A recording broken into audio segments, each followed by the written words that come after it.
మేము అడిగేది మీరు చెప్పే రైతు భరోసా మీరు చెప్పారు కదా, మీరు రైతు భరోసా గురించి పక్కన పెట్టండి. ఏదైతే మేము చెప్పండి, రైతు బంధు మీరు ఇస్తున్నారు కదా, కనీసం రైతు భరోసా.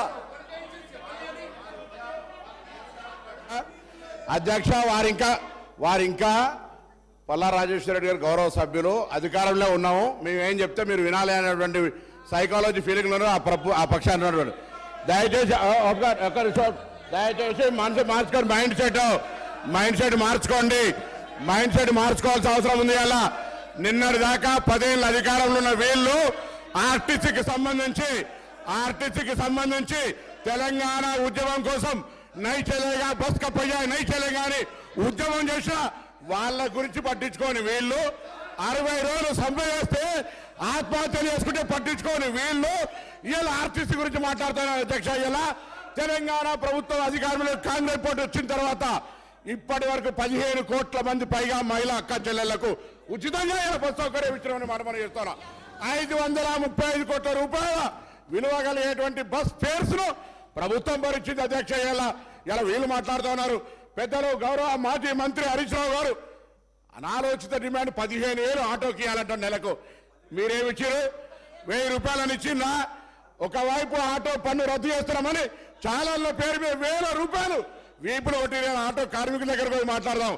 సభను తప్పుదో పట్టించే విధంగా 21 మంది ఆత్మహత్య చేసుకున్నారని చెప్తా ఉన్నారు. ఇలా అవన్నీ కూడా మీరు అనవసరంగా ప్రేరేపించి వాళ్ళని మన దగ్గర ఎక్కడ కూడా ఇలా సార్, మేము ఆటో బస్సు ప్యాసింజర్ ఇంటికి పోతలే, ఆటో బస్సు బస్ స్టాండ్కు ఆటో వాళ్ళను బస్ స్టాండ్కి తీసుకొచ్చే బాధ్యత ప్రజలను ఆటోనే బస్ స్టాండ్కి తీసుకొస్తా ఉన్నది. బస్సు ప్యాసింజర్ ఇంటికి పోతలేదు. మారిపోయింది ఎక్కడ అధ్యక్ష? మేము మహిళలకు మీకు నిజంగా ధైర్యం ఉంటే మీ ప్రభుత్వంలో ఉన్నటువంటి వాళ్ళు చేయలే, మేము ఇలా తెలంగాణ అక్క చెల్లెలకు కూర్చొని వద్దా చెప్పండి. మీరు వ్యతిరేకిస్తున్నారో చెప్పండి. స్పష్టంగా చెప్పకుండా దొంగ తిరుగుడు ఎవరేమో ఇలా దయ్యాలు వేదాలు వాళ్ళు ఇచ్చినట్టు పెద్ద పెద్ద దొరలు ఆటోలు వస్తా ఉన్నారు. ఎన్నడూ పెంచి కారు దిగిన వాళ్ళు ఆటోలో వస్తా ఉన్నారు. ఆటో కార్మికులను అవమానపరుస్తా ఉన్నారు. ఆటో కార్మికులు కూడా తెలంగాణ బిడ్డలు, తెలంగాణ కోసం ఉద్యమించారు. అహంకార ఫ్యూడల్స్ ఆటోలు వస్తా ఉన్నారు. ఏం ఫ్యూడలిజం ఇది? ఆటో జీవనోపాధిగా నడుపుకుంటే ఈ ఫ్యూడల్స్ ఆటోలు వచ్చి ఆటో కార్మికులు అవమానపరుస్తారా? ఈ ఫ్యూడల్స్ ఆటో కార్మికులు అవమానపరుస్తారు. అధ్యక్ష, ఇది మంచిది కాదు. దయచేసి చెప్తాను. ఇలా తాపక గారు కూడా ఆర్టీసీకి సంబంధించి ప్రక్షాళన చేస్తాం.